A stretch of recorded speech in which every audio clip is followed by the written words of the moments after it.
15 sampai 1530 Masehi.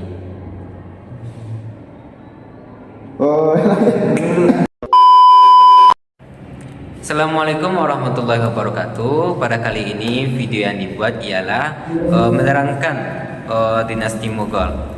Kenapa harus dinasti Mughal? Karena kami ingin menuntaskan sebuah tugas dari ibu dosen Ibu Qori Lili Muslim dengan matkul SPI. Nah, sebelumnya perkenalkan nama kami. Nama saya yaitu Raffi Ardiansyah dengan NIM 133, Prodi PAI semester 2, dan teman saya Muhammad Zaki Maulana dengan NIM 128. Nah, maka kami berdua ingin menjelaskan materi tentang dinasti Mughal ini.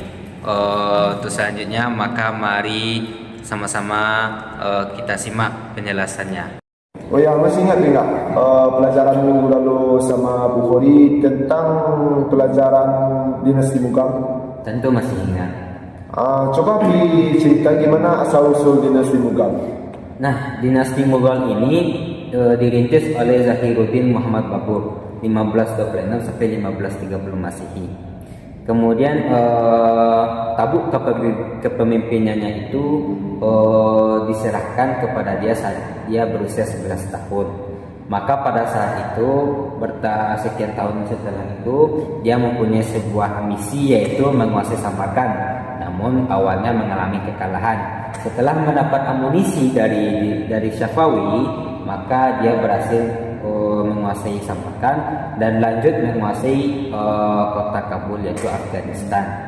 Nah, pada saat itu India mengalami krisis kesejahteraan dan krisis politik, yaitu di bawah kepemimpinan Ibrahim Lodi.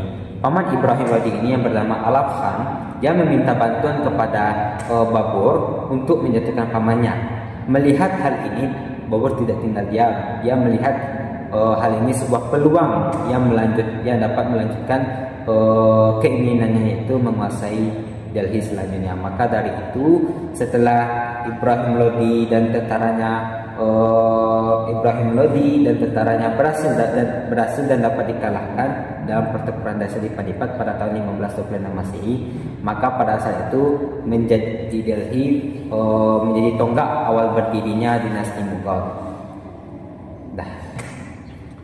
Membahas dinasti Mughal pasti ada ayahnya lah.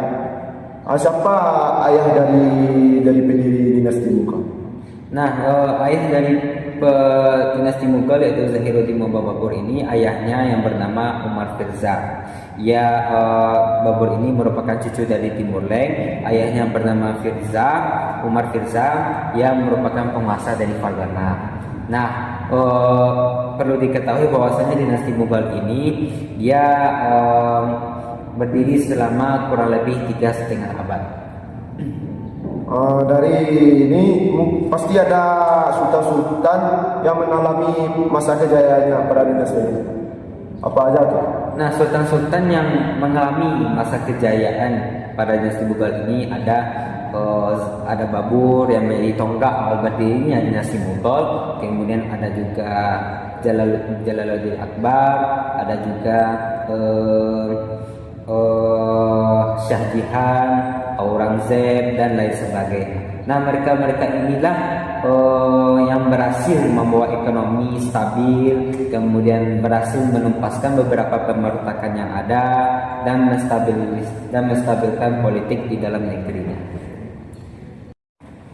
Nah, Zaki, saya ingin bertanya nih terkait apa pencapaian di bidang-bidang tertentu pada dinasti Mughal ini. Coba jelaskan sedikit. Salah satunya ialah Taj Mahal. Salah satu keajaiban dunia sebagai lambang cinta. Yang kedua itu ialah Masjid Jamak di Delhi. Ada yang ketiga itu Benteng Merah. Ada yang keempat itu Makam Umayyah. Yang terakhir yang seingat saya, penggabungan unsur Persia, India, dan Islam dalam National Architecture.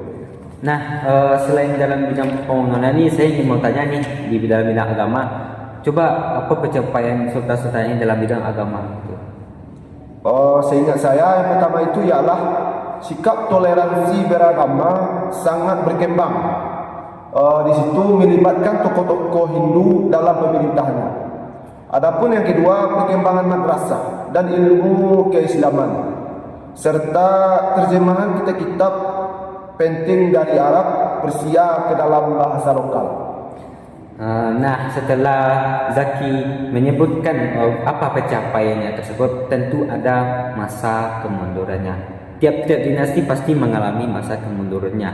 Nah, saya ingin sekali Zaki menjelaskan kemundurannya itu disebabkan karena apa. Coba jelaskan sedikit. Mungkin yang pertama kali kemundurannya itu ialah karena kelalaian dia sendiri. Adapun yang lain karena konflik internal dan perebutan kekuasaan antar pengelan. Yang ketiga itu beban pajak berat yang memicu pemberontakan rakyat. Hanya itu yang saya ingat Baiklah.